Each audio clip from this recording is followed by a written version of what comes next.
Good evening. Welcome to another episode of Card Authority. Here we are in lockdown once again, Jenks. It's not really a lot of fun, and big shout out to all our listeners out there across 3AW and the Footy Show where we're getting simulcast.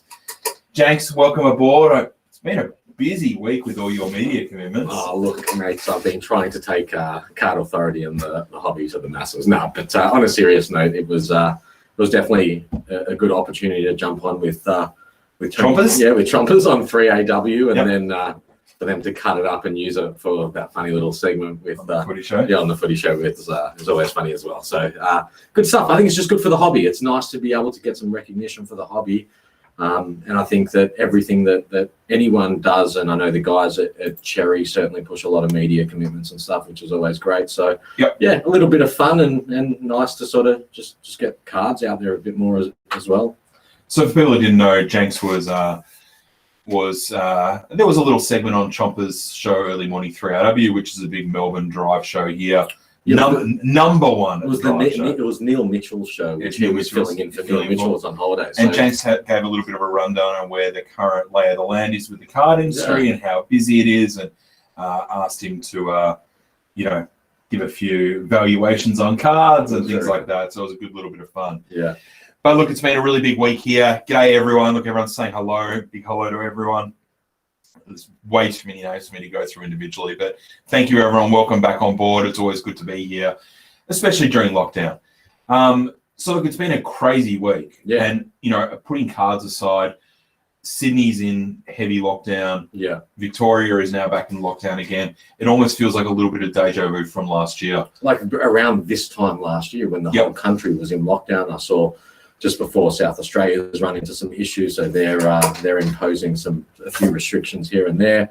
I know WA's now got hard borders against everyone else. It's interesting things going on overseas at the moment. In the UK today is their self-proclaimed Freedom Day, where they've taken off all restrictions except they're doing 50 to 100,000 new cases a day at the moment. Yeah, crazy. So the world is definitely in a crazy place. And did we think we were going to be here 12 months ago? Well, some of us probably did, but others. We hoped we weren't going to be. But I think we're going to be dealing with this sort of stuff for a little while still, I think. And I feel like we're probably a bit more used to it in Victoria because we've gone through so many lockdowns. It's almost standard procedure for us at the moment. But I definitely feel sorry for the Sydney siders who are copping it for the first time and haven't really experienced it. So crazy times. But with lockdown means we get to spend more time enjoying the things we love, such as the trading card hobby. Absolutely. And obviously it's been we've talked the last couple of weeks about it being the calm before the storm a little bit, that it seems like it goes through little cycles. We have a release, it's crazy, it's manic,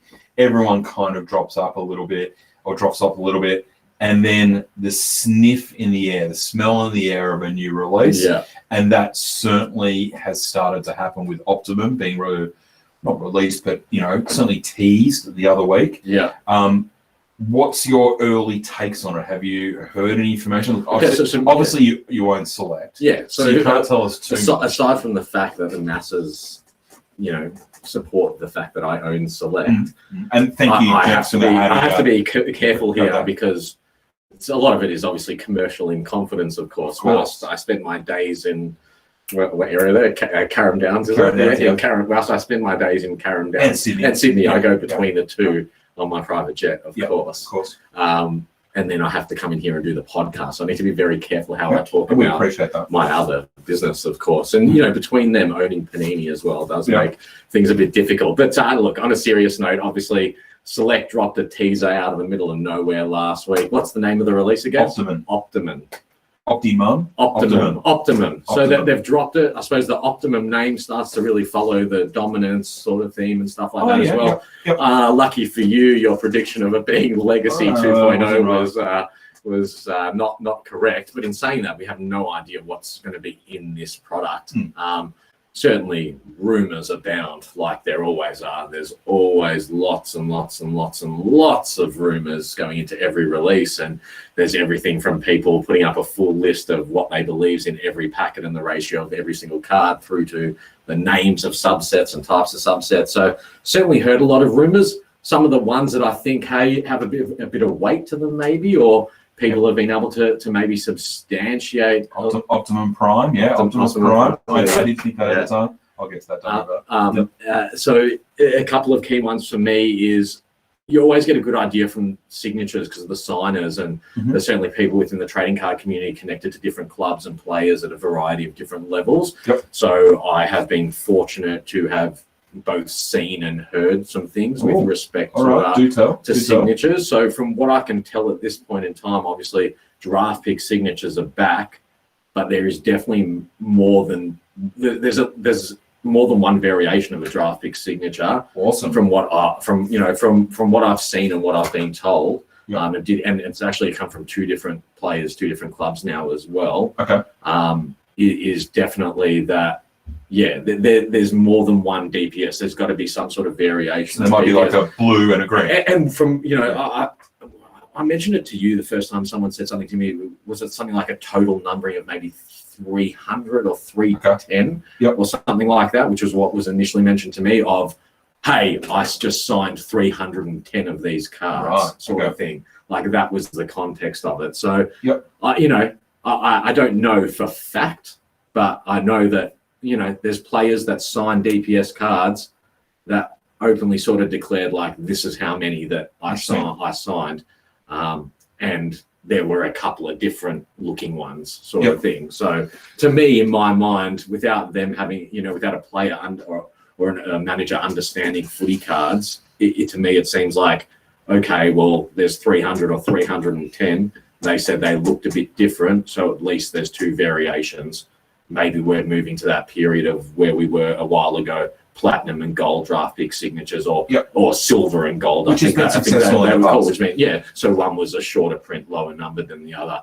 And certainly, look, for people that haven't been through a Series 2 product before, and obviously there's some new people in the hobby, a draft pick signature or a DPS is a fairly usual type of card that is in a Series 2 release. And there haven't been variations for a couple of years. So from what you're saying, it looks like there's going to be at least two, which, can create some fantastic things if you're trying to do rainbows.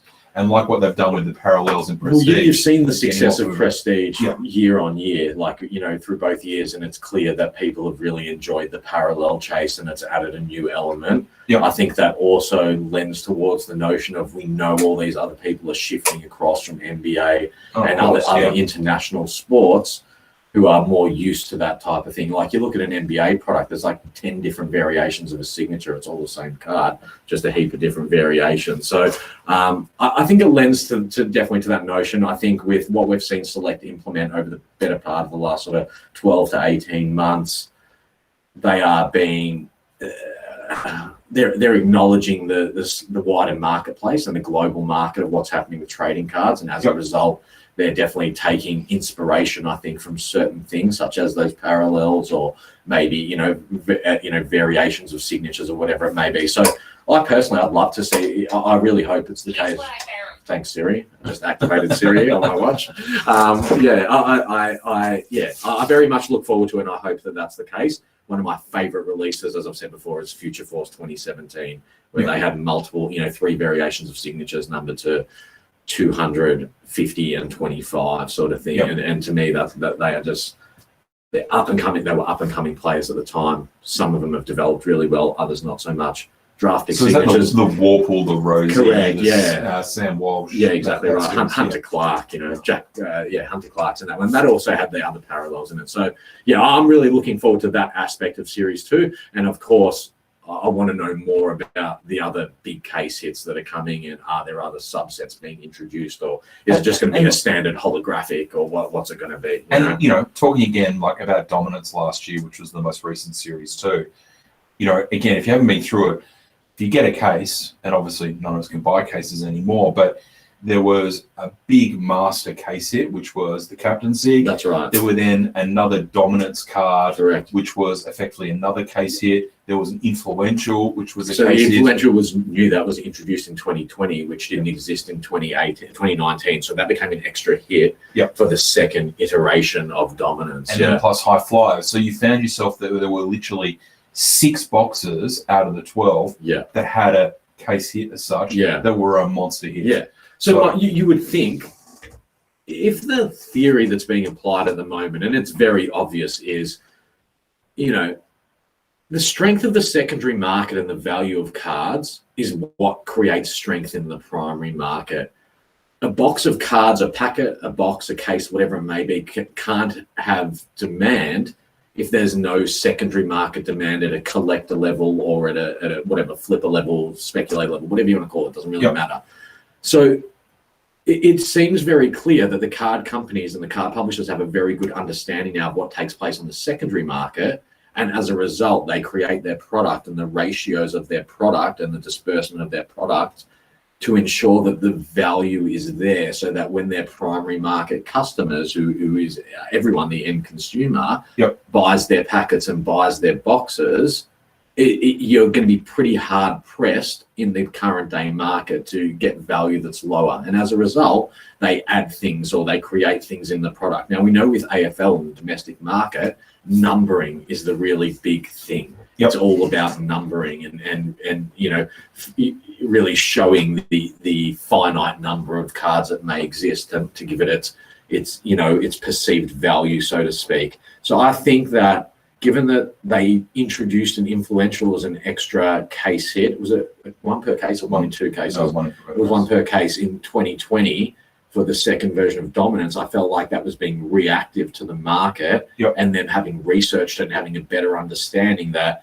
to maintain the demand, you need to service it as soon as you pull it the other direction. That's how you start to sink the value of something. So I would think that this year we should see the same amount of case hits, maybe more. So, and we're going to talk about this tonight anyway, but we've spoken many times about the life cycle of how long it takes to produce a product. Yeah. And it's effectively 8 to 9 months, we've guessed. Yeah. No one could have planned what happened last year with COVID. Yep. So when Dominance released in August, effectively that was produced Christmas or November the year before. No one knew that we were going to go into this kind of boom. Yeah. You know, the trend was certainly moving in the right direction. Yeah. But did Select get super lucky by accident by having a really loaded product with Dominance, which now this year, knowing that COVID is still floating around, they can really capitalize that and harness that and give really exceptional value? I would think that, like what they did with Prestige as well to increase the value, you know, what they did to increase the value and the hits and everything in Prestige. I think it's that situation. I suppose it begs the question is, we knew and we talked about previously the limitations there were from AFL Media with respect to the photographs from the 2020 season. And we always talked about how that would impact the production timelines, because were the card companies going to produce based on last year's imagery, or were they going to wait until this season had run a few games through and then rush the production? But then also factoring in, you know, the things that we know about supply issues coming out of China, port-related issues and freight-related issues coming out of China at the moment. There's huge problems with plastics and manufacturing. There's all sorts of things. So I suppose it begs the question is, was this a series that was created 9 months ago, or was it actually only created 4 to 6 months ago? And, do you know what I mean? And maybe that's something that we need to try and dig up with Select at some point as well, and see if we can get some clarification on that too. Because so maybe it could be that they do the hard yards, but then there is a kind of a last minute opportunity where they can change photos or change players and things like that. Okay, interesting. All right, well, let me write an email, adam@select.com.au. Can you please confirm to me when you actually make the series? Yeah, exactly right. Exactly. And then obviously, you know, they've got to get the cards all signed and then they have to send them back to be repackaged and everything. Of course, again. So it's a serious process. So a couple of little messages that have came up there. I'll see if I can find any of the comments. Robbie's like, what's a case? Well, a case is a box and it comes 12 boxes inside it. But unfortunately, none of us can buy cases anymore. There's a question about the 300 case card. I just missed that before. What are they? Oh, here we go from Mason Jack. What are they going to do about the case card? So a case card in previous series, we don't have one here, but there was a 300 game card that used to come sitting on the top of the case. And there would be signed variations numbered to 50, and then an unsigned variation numbered to 200, and usually there would be 2 to 3 different players for each release. So my understanding this year is, since they did the Pendlebury, Buddy, and Selwood which was last year, there actually haven't been any 300 gamers. There's no one else to do. Yeah, well, I mean, they've recently just ticked over a couple, like Jack was last weekend and stuff, but there haven't been in that period. So I imagine there aren't any case cards to actually make. But that's a really good question moving forward. What happens next year? Let's say the Burgoyne 400 game and the Jack 300 and all that sort of stuff. So, I mean, I imagine, just at a guess, it starts to become a subset, or it becomes a case hit or a box hit. Yeah. Probably a case hit, considering they were a case hit anyway. Yeah. I imagine that's something we might see in future releases. But do you feel like, because of the way the product's now sold and distributed by Select, we've seen the end of traditional format case cards? Like that it's a thing of the past now? I think the actual case card. Yeah, that's what I mean. Like as the case card layered into a case because that people can't access cases. I think that's gone, and also the way that Select now are distributing direct to public. Yeah, there's no need for it. That's what I Otherwise, mean, they're going to have a stack this big on their desk. Well, that's right. What would then happen to all I those think it cards? ends up becoming that the 300 game or the 400 game cards get inserted into the subset. So Jared asked, why do you think they'll never introduce a 1 of 1 for footy? Okay, so we've talked about it a lot, but in saying that, there's obviously, including Jared, there's so many people who weren't with us on this journey 6, 7, 8 months ago. So explain what a 1 for 1 is. Yeah, so 1 of 1. So what Jared's talking about there, for anyone who is listening and not watching and can't see it up on our screen, obviously at the moment, and everyone out there in podcast land. So he's asking about a card which is a 1 of 1. There is literally only a card there is one of that card. It's effectively numbered to 1. Now, my thoughts on this, and I think it's probably going to align with a lot of the AFL collectors who have been around in the community for a while, is that it will not work in AFL, and it won't even work to a numbering of 10 in AFL. And the big thing about AFL, and the big point of difference with traditional AFL collecting, is the way people support and are fanatical about AFL. It's about their team.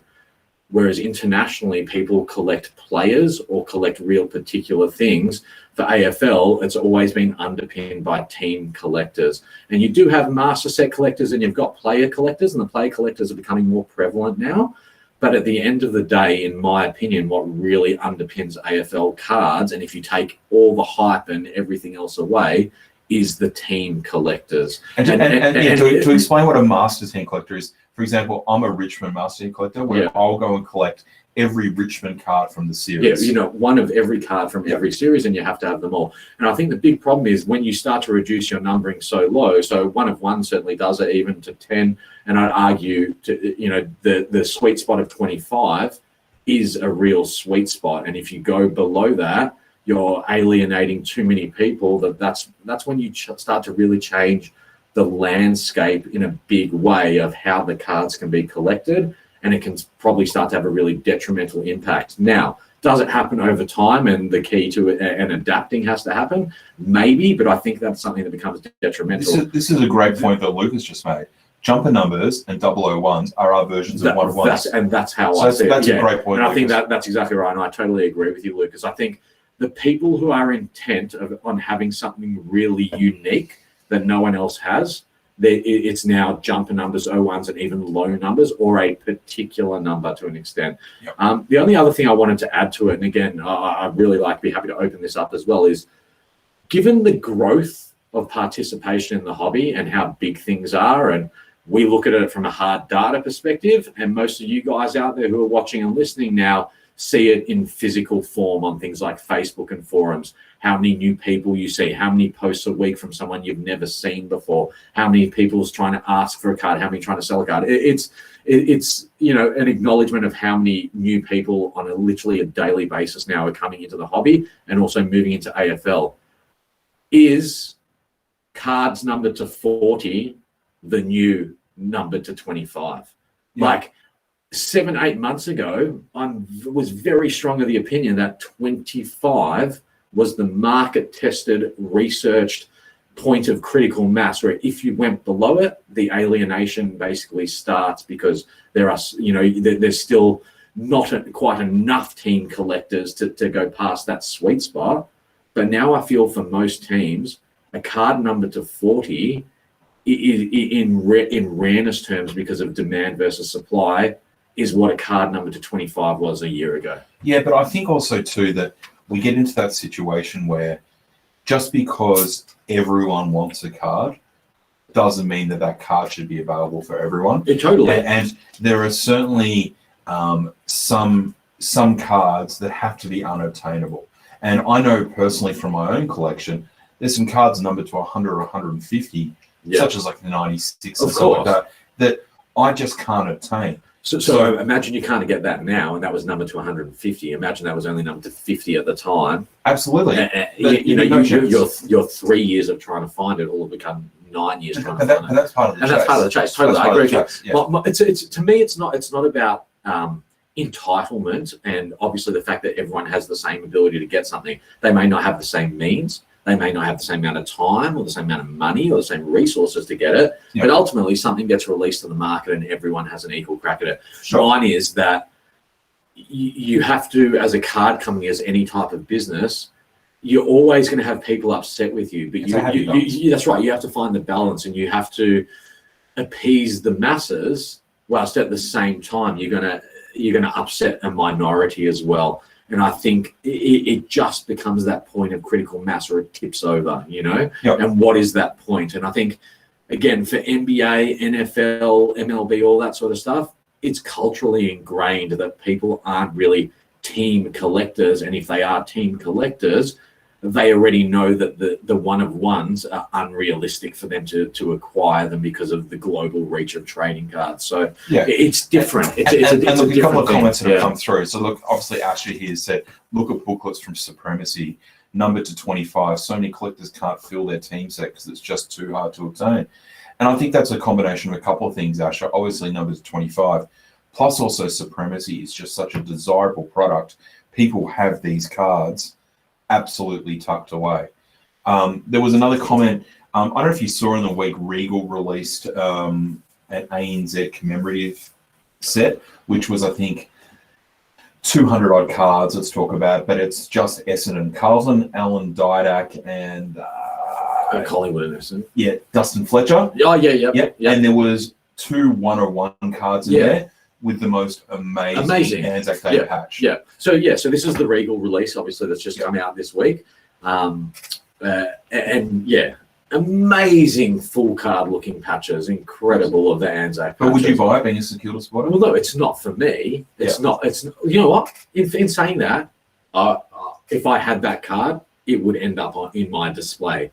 But it's not something I would actively seek because it's not within my set parameters. And as I've told you before privately, I don't want to open a can of worms for myself where I pick up a non-Saints card and then all of a sudden I've got a 45 side PCs going on and I'm trying to collect the whole world. It's a big can of worms for me. But I think they are incredible looking cards and they're on par with the biggest and best looking international patches. Absolutely. Yeah, absolutely. Again, look, it's not for me too because I'm a pretty staunch Richmond collector. But, that's definitely something that Select should definitely have a look at. And their patches and their booklets are obviously very impressive, and we're both very lucky we've got one. They're great cards, but those single cards with a big patch are just a fantastic design. And, I love the certified 16 and 17 patch 6, which are only a small patch.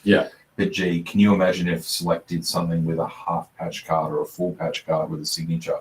They'd be like the RPAs and stuff like that. But we said like there's some of those NBA cards which have like 8 patches where they fold out like 4 ways and like 20 SIGs on them. I don't know. There's all sorts of variations of that stuff. And hopefully as the market continues to mature in Australia and the hobby continues to mature, the publishers and the card companies can invest more money in both market research, R&D, and then actually producing those type of products for us as well. There was another question, Rob. I'm just trying to find yours. I saw you post it. Rob. Yeah, no, there was another one. Pretty much Rob Verhoeven. Sorry, Rob, I can't find it to put on the screen, but he basically said, NRL basically has a 1-for-1 in there. I don't know if it's their current release or their old release. I know NRL gets released again in July. But they've got a 1-for-1 card, which I'm not I don't know whether it's team set collectors or their play set collectors in NRL. About NRL. We're certainly going to dive into NRL. We'll get some stock in the next couple of weeks and have a look and talk about it. But maybe that is a little bit of a maturing market or a different market that loves 1-of-1s. Me personally, it would drive me insane knowing that there's a one-of-one Dusty out there and I couldn't get it. Well, and again, and that's the whole thing. That's just me. But then does it change? If you knew there's a Dusty out there that's a one-of-one, and once it's gone, you can't get it, does that then, in your mind, change your intent of how you, moving forward, you're just like, well, now it no longer matters if I get one of every card because I have that gap, so I'll always have gaps. You know what I mean? Like, and if there was 5 of them, if there was even 3 of them, you know that one day something can happen and one of the 3 people that has it sells their collection, yep. and it goes up for auction, and at least you can know that you have a crack at it at least. You know what yep. I mean? But if you know that you can't do something, does it take away from the chase? And again, it's the balance. I think the balance is really critical. Well, I think suddenly you start making sacrifices or hard choices for your collections and saying, okay, well, I've ignored that subset because it's a 1-for-1. Yeah. Maybe I'm going to ignore this subset that's numbered to 25. Yeah. And suddenly then you actually lose team master set collectors. And that's what I'm saying. And that's a point where they still collect. They still collect. There's no such thing as that format. And how does that economically impact things? Who knows? Like, it'd be hard to measure. It's an interesting one. It's definitely an interesting topic. It's something to delve further into. Thanks, Jara, for striking out that subject of conversation. It's a really good one. Can you imagine if someone had the Jack Steele 1-for-1 and just wanted to cock block you forever? But that's the whole thing. It would, for me, I would change how I collect cards. I'd just be like, cool. Well, like I have to collect different. I wouldn't be happy. You can see the pain in his face. It's not going to happen. So, I own it, and it's. But look, it's interesting, and look, as the AFL market is, or the NBA market moves a little bit more to AFL, and there's more demand. We've talked about this on previous releases. I would never like to see infinite cards and big mass runs. I would prefer to have more releases. And as more releases come, perhaps they might do things like a Brilliance type set where there's some really short print stuff, where you might find that there is 2 or 3 players from each team and they're numbered to 20 or numbered to 15. Yeah. And it's just a really short print. We're just gonna have to see what happens. I think there's so many exciting things moving forward. And that sort of segues me to our next thing is, do you think there is an opportunity now and also over the next 12 months where we know certainly locally here in Australia, COVID is going to be in play. We're going to be going through some form of lockdown, you think, for the next 6 to 12 months. And who knows what happens in the future. Do you think that gives some reassurance to card companies, I guess we're talking about Select here, to push out more creative releases because they've got more of a captive audience? Yeah, I think it's an opportunity for them to take a risk. Take a risk in what they do. They can afford to take a risk at the moment because the market's so hot. It's very resilient right now as well, where lots of people have continued to predict that it's going to fall off, it's going to go down, it's going to go down. I'm very much talking about AFL specific and the domestic market at the moment. It's going to, it just hasn't. It's stood up really resilient, probably because it started at such a low level base. So there's been so much upward ability to grow, but also the ability to support all the new participation that was coming in as well and absorb those people in rather than have to push them out behind a boundary. So I think if the time is right, if they were going to try new things and take something that would be perceived to be a creative risk, I suppose, now is the time to be doing it. And I think you probably saw that with something like a Brilliance as well, which came absolutely out of left field. Oh, absolutely. Like out of left field and just hit the mark really, really well, Like, you'd be hard-pressed right now to do something wrong. Like, if you put out a Christmas set, that horrible Christmas set, that probably wouldn't be a very smart move. But outside of that, you'd be pretty hard-pressed to do something wrong now if you were the major publisher, Yeah, I think that there is so much demand for sealed product, both on a collector base and also the business of cards. Yeah. Whether that's eBay stores, whether it's retail stores, whether it's breakers, whatever. I think there is plenty of people to just consume product as long as the numbers work. And when I say numbers, the numbering on the cards, the print numbers, and the pricing of the price points. And that's the thing that I think they nailed, maybe by accident with Brilliance, $150 a box. was perfect. Well, what's crazy is Perfect. just brilliance. Well, it's almost like heritage makes brilliance just reinforces how cheap brilliance actually was. Yep. And the prices holding in the market on brilliance at the moment as well. You know, a substantial amount of cards from that series going for between $500 and $1,500. Yep. You're pretty hard pressed to actually find a card that's worth less than $200, really. Well, I mean, the Across Gold Coast and a couple of Frios were pretty much. you're getting your money back. You get your money back. You couldn't lose. You couldn't lose, like in terms of that. And that's what I was saying earlier is they've figured that they've worked out the structure of how to load a product basically and ensure that based on what's taking place in the market at that given point in time or forecasting 3 to 6 months into the future, how to give a product value to then sustain it. So the people that need to circulate the money and just keep there's liquidity and there's a movement of money that takes place, and someone gets something and they open a product, but they're a collector, no matter what their intent is. If they're a collector, they need to somehow turn over the ones they've opened from their box. Whether they sell or trade them, they have a value. So that's a movement of money. You know, every person, absolutely, everything and that that's takes, and that's the business of cards. Yeah. And as much as you'll get people who don't like the idea of different elements of the business of cards, it's all of those different things. and it's pushing it. That's forward. right, and it creates an ecosystem that circulates the money back through. So it's not like John goes and spends his $1 or his $10, but never has the opportunity to get $10 to respend it again. Yep. The concept is John goes and spends his $10, however he spends it, but through what he gets, John will go get 5 to 10 back. If he's really savvy, he'd get more. If he's a business operator, he'd get more. But your average person, they'll get back 5, and then the 5 goes back around, and it keeps recirculating. Yep. Then a new person comes in and adds to that, and it just keeps going. And that is the microeconomy of trading cards. Yep. And it applies to every genre of trading cards. So while we're talking about the economy, there's something that we obviously highlighted in our run sheet tonight. Afterpay and pay-as-you-go services have been. Buy now, pay later. Buy now, pay later. The official. Have been a really booming industry, not only in the stock market, but also by consumers that are using it. How do you think Afterpay, there's lots of them, let's just call Afterpay. Afterpay has had an impact on the current card market? Yeah. And is it good, bad, indifferent? Like, what I don't use it personally. What do you? So let's preface it with buy now, pay later, Afterpay, Zip, whatever you want to call them. Afterpay is clearly the biggest in Australia and the most well-known sort of thing at the moment, the most used.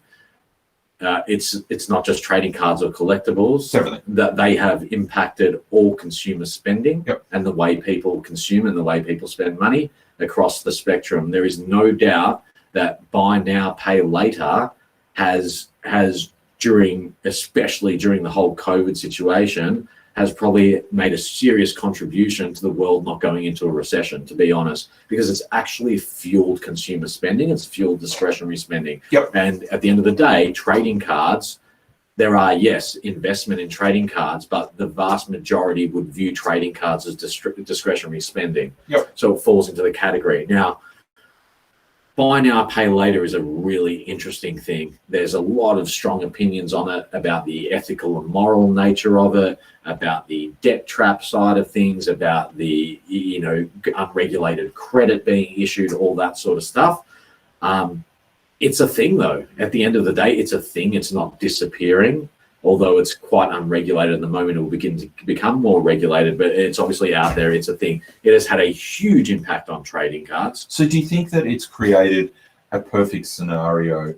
And the term flipper gets thrown around a lot, but if a release comes out, you can buy 4 boxes that you normally wouldn't be able to afford, not pay for it then. You've got effectively a month to pay or make your first payment. You can go and sell a couple of those boxes at a premium, pay off your Afterpay, and then receive your boxes. Absolutely. Well, you're effectively giving people a line of credit. And when the market is so strong that everyone knows that you can buy something now and sell it for double the price in 4 hours time, then, it's the real. If someone says to you, I'm going to, you can have $1,000 and in 3 hours, your 1,000 will become 1,500 and you just give me back the 1,000 and keep the 5. we're going to take advantage of that opportunity. That's right. But it's not just from that commercial aspect of people looking to make money. It's also the situation of someone says, okay, well, each week I might be able to spend $200 on trading cards or $250, which means if next week is release week, I can only buy one box. However, because of Afterpay, I'm going to buy 4 boxes, and each week I'm going to put my $200 that I would spend on cards towards paying off my Afterpay bill through that time. So it's a huge factor across the board. And there's things about it. A good little comment there. It's interesting. What Mish just said, buy now, pay later detracts from the emotion of spending, say, $500. Absolutely. Which is absolutely right. Whereas you might be juggling something in your finances to be able to buy whatever you do in your everyday life. But suddenly now you've got a line of credit that's not charging you any interest that you can go and buy those things. Yeah, absolutely. And here's the thing: what's really interesting is like you and I both obviously have mixed opinions on this. It's no. Well, do you use it? So what's really interesting, I personally use it, okay, but for different reasons than other people may use it, right? Okay. However, we're very open that we don't use it. Everyone knows we have commercial businesses and trading cards. We don't have Afterpay as an option by choice on our end. We don't have as an option. It's probably commercially, it's not the best decision, I suppose, in the world, but we both just agreed that at this point in time, we don't think it's necessary to have that in our businesses. Maybe that will change in the future. But for me, as someone that I use Afterpay on a daily basis. So what do you? So it's for me because I don't know. I don't know if I want to publicly expose this because maybe they'll crack down on it, but I use. Look, do you need to borrow some money? No, yes, please. So I don't use Afterpay on the basis of requiring the money or the cash flow or the credit. I use Afterpay as a way to basically double dip frequent flyer points, pretty much. Oh, okay. So what Afterpay is linked to a credit card, right? Yep. But Afterpay, if you're a Qantas frequent flyer, you can actually attach Afterpay directly to your Qantas account. So for every dollar you spend, you get frequent flyer points. But then if you're using a credit card that also gets frequent flyer points, you get frequent flyer points on that. So just explain. So if I went out, if I wanted to go buy something for $500, right? Yep. I go put it on my credit card and I get my 1.5 frequent flyer points, or let's say 1 frequent flyer points for every dollar I spend. Yep. Okay. If I put that same item on my Afterpay, I get not only the ones because it pays for from my credit card, but through Afterpay itself, because of its partnership with Qantas Frequent Flyer, I get additional Qantas points for that transaction. So what I do in order to make sure I don't fall into the debt trap is I use it where I can to do a transaction on whatever I possibly can, but then I'm always paying it off like very quickly and well in advance. Like it never gets to a point where it debits money from my account on the due date because I'm so far ahead of it, you know what I mean? Okay. And that also means I've constantly got a really high balance available so I can spend it. So big apologies to all the people that own Afterpay shares. Jenks is just see you later. Sorry. Yeah, killed that. But that's really smart. So, and I guess for me again, I don't use it, but for processing time, so say when there's a release, is it as quick on PayPal or credit card? I reckon it's faster. So you're already logged in and you just literally go boom, boom, boom. Look, I'm happy if anyone from Select is watching and another customer asks, is it true that when Adam Janke buys his boxes both through the SCC and on your website on release day that he uses Afterpay? I'm formally allowing them to tell you the answer to that question because the answer is yes. So whilst everyone sits there and complains about, I got botted and I couldn't get it because the robots were getting me and I couldn't get any of the stock, I literally use Afterpay for those transactions. Okay. And I managed to Afterpay, when you use it, it opens like another window within the window and it does it. And it is still, in my opinion, faster than paying by credit card or by PayPal. Certainly way faster than PayPal because it's the security authentication's already like there. There's no, it just does it. You click pay with Afterpay, bang, bang, bang, it's done. Interesting. Yeah. Okay. Yeah, I find it to be quicker. All right. So let's look, obviously, as Jenks mentioned, we don't have it on any other network there's no judgment of why other people do, but we choose not to do it for, a moral reason. But, it just doesn't suit us. It doesn't suit us. Yeah, suit us at the moment. But who knows, in the future, we might look to offer it if people want it. But, it clearly has had a huge impact on the trading card scene from what we've heard. Yeah. And we've seen. So, and I know a lot of people out there, it's very convenient for them, and there's certainly no judgment. I think it's fantastic. I think AJ raised something really good there, and again, it's not our it's when not, he goes Shifty James. yeah. This one. Yeah, the slippery slope. And look, it's not our job to tell people. Most people, aside from young Mason Jack and maybe a couple of others, most listening to who listen to our podcast and watch our stream are adults. And as an adult, like with everything in life, you need to be responsible, especially for. And AJ said here, for people that aren't watching the show, it can be a slippery slope for some people, though. Yeah. But I'd also argue that's the same as using a credit card. It's a credit card, and it's the same as buying alcohol or buying cigarettes or partaking in anything that is deemed to require a responsible adult to do so. Yes, it's dangling the carrot out there for people. It's another carrot, and it's not in the form of a piece of plastic with a chip in it. Yep. It's a modern day carrot that's dangling out. Yep, that's very true. But it is also up to every individual to control themselves. And again, like Steve's right here, James owns Afterpay and Qantas, so it's all cool. Look, when you have Select, Qantas, and Afterpay, you're busy. All right, so look, just an interesting to touch on, and I guess that's something that we're looking at how other factors are helping to impact the card scene, positive or negatively. But I think it does a lot of positive things, but it'll be interesting in the future how that keeps going. Yeah. And a quick example we talked about last year was that Prestige. We saw a lot of people buy Prestige 20 on Afterpay. Yeah. And then there was a huge dump off of cards a month later. Yeah. Where timed with the Afterpay. And people declared at the time very publicly, I'm buying 4 boxes or I'm buying a case of Prestige where I would normally buy 2 boxes. I'm getting a case because they put Afterpay available. And exactly right. You see the avalanche of sales. Now, that hasn't happened this year in general, the avalanche of sales. Because movements. The growth of the hobby has offset it. And that's what people don't realize. The offset is there from the new participation. So the same, if not more people are using Afterpay and credit. Yep. It's just being offset against the actual scale of demand and participation. Yep. Yeah. So let's move on to our next topic, because obviously always time is running away from us. And we'll put it under the little heading of, card school that we like to sort of help and educate people. Yeah. We've seen a lot of things as these new people are coming into the marketplace and the community of cards, where people are wanting to know what the price of a card is. And there's certain pages and groups that are notorious for what's known as phishing posts. Yeah. Explain what a phishing post is. Well, hold on. Can I just ask you something first, Andrew? Maybe. What's my trading card worth? Hey. Well, we'll get to that. So tell me about a phishing post first. All right, guys. So a phishing post, it's look, there's a lot of talk at the moment. There's a lot of conversation. There's a lot of funny things going on social media for those who are on Facebook with respect to what is deemed to be a phishing post.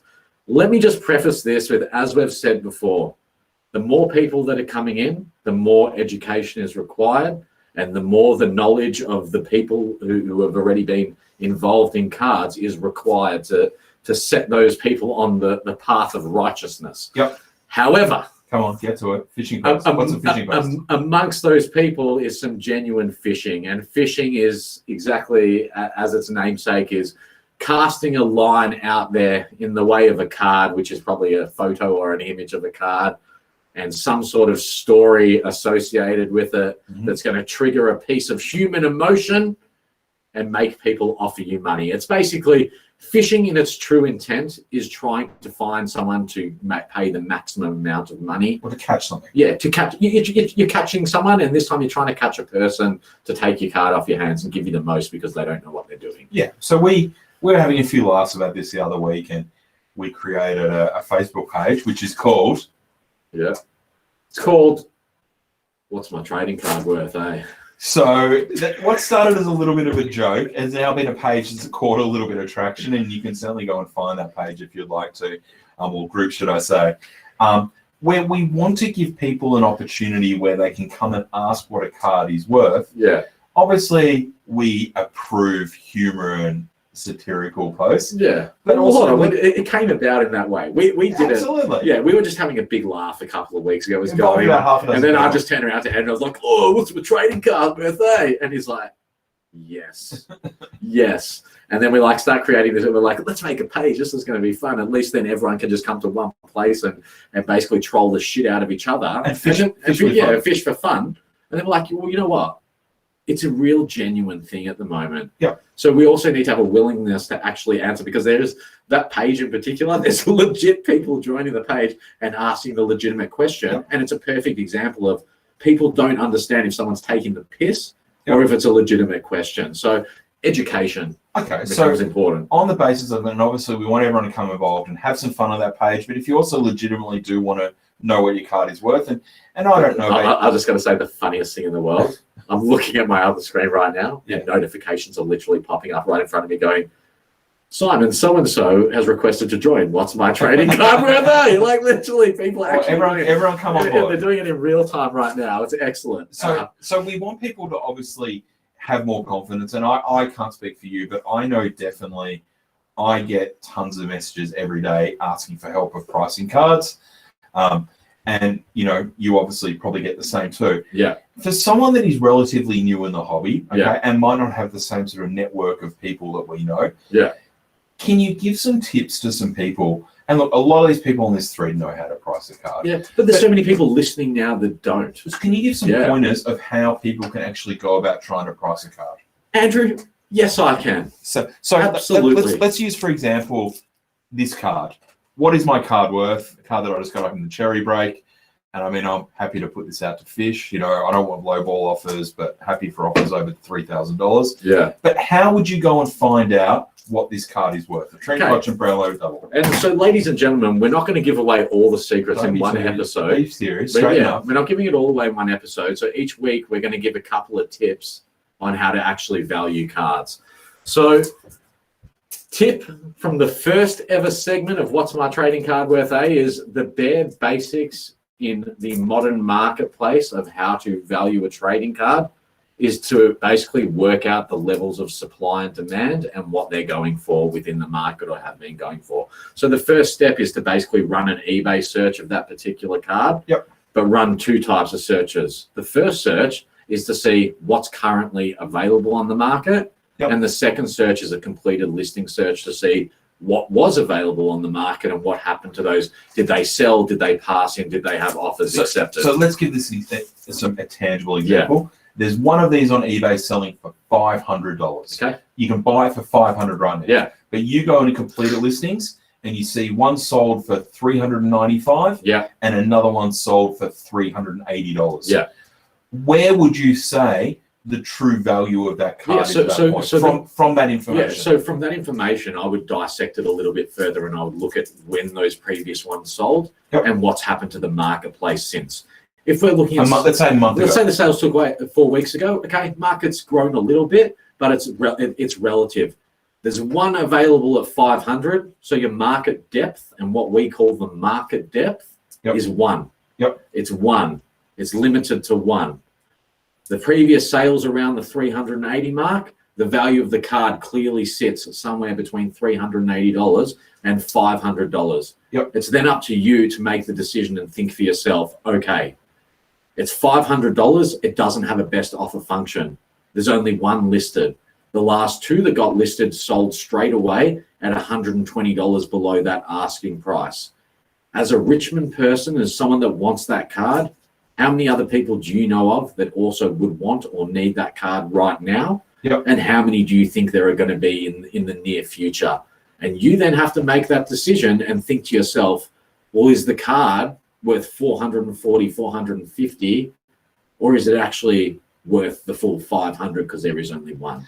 So once that one is gone, there is no more. So if you don't buy or sell it for 500, will the next person? Yeah. So without getting too technical, and just to pull you back a little bit there, and James is a lot more data driven than I am, but for me right there with that example, that there is one for sale for $500 and a couple of sold for $385 and $395. I know right now that if no one has bought that card at $500, that price is probably too high. Slightly, yeah. But I also know that $385 or $395, it's selling. It's selling to multiples. So it needs to be somewhere there. And Anthony Gatt just posted a good comment. Let me get that up. Card number is a factor. Absolutely. But for the sake of this conversation, Gatt, let's just say that it's not a low or a jumper number, just because we don't want to confuse it a little bit. Yeah. Try to compare apples with apples. So once you've got that little bit of information out of those bits, say you're in a Facebook group and you've seen one of these cards sell the other day, and you saw someone list that for $450 and it's sold. Yep. Does that now say to you, right, well, if the 385 and 395 sold, and it's sold for 450 sold, but there's one on 500, suddenly our gap of where that card that's is. right, you're narrowing the gap. So I think the moral of the story is the more research you can do and the more reference points or comps or whatever you want to call them you can do, the closer you're going to get to what is the true perceived market value, which will actually help you get the sale done a lot quicker. You can sit there and you can put it out there for the high price for as long as you want. And if you're happy not to sell it until you get the money you want for it, that's absolutely fine. But if your intent is to go out and actually sell the card, you want to be a bit more realistic with it. And that's why ultimately a lot of the phishing posts never end up with a result. They don't actually get a result. And probably just to pull back a little bit, that the key part of this lesson is not so much about how you can get the best price. It's also the other way around too, that if you've got a card that you're not sure of the value, you don't want to go and sell this for $200 because you're not sure what it's worth. So it's a very good idea to work out why it isn't too expensive and also why it isn't too cheap. And it goes both ways. And you see people accidentally sell like a Dacos bang for $15 instead of $150, stuff like that happens. It goes both ways. But for the bare basics, it is so simple to comp the value of a card. And if it's something that is more rare or more complex or doesn't have much data set or history behind the sale, well, that's what communities within trading cards are for. So obviously that's the first little tip about how you can do it. The second one is, if everyone knows everyone in the community, and some people know more people or less people, don't be afraid to ask. Absolutely. If there's someone that you've done a sale with or someone that you've talked to in a break or on a community page, just send a message and say, hey, Gribbler, just wondering, what do you think this card is worth? And he might say, oh, look, mate, I reckon it's worth $400. And again, you've gathered this other data that you've seen, but there's someone that's, giving you a little bit of guidance that it shouldn't be $250. So don't be afraid to spend a bit of time having a look. eBay is open to everybody. But also don't be afraid to just spend half an hour searching for a card on Facebook Marketplace or asking some questions. And also have the understanding in the back of your mind, the market's always moving. Of course. Prestige is a great example. And Rob, you've made a really good point. And don't get me wrong, we're certainly not dismissing the supply and demand things. We're trying to just keep it fairly simplistic for people that perhaps don't have the same experience with cards. We want to give them a couple of the tools that they can then build on. The real basic stuff. To build on so they can then learn about more things in more clarity. And that's the thing, there's so many market forces and exactly that. Like, but you're spot on, Rob. That's right. And I'll end it, Rob, by saying, I totally support what you're saying there. And I think what I'm about to say really backs that up is Prestige is a great example. The prices people were paying for certain greens 2 weeks ago are not what they are right now. They've like doubled or tripled.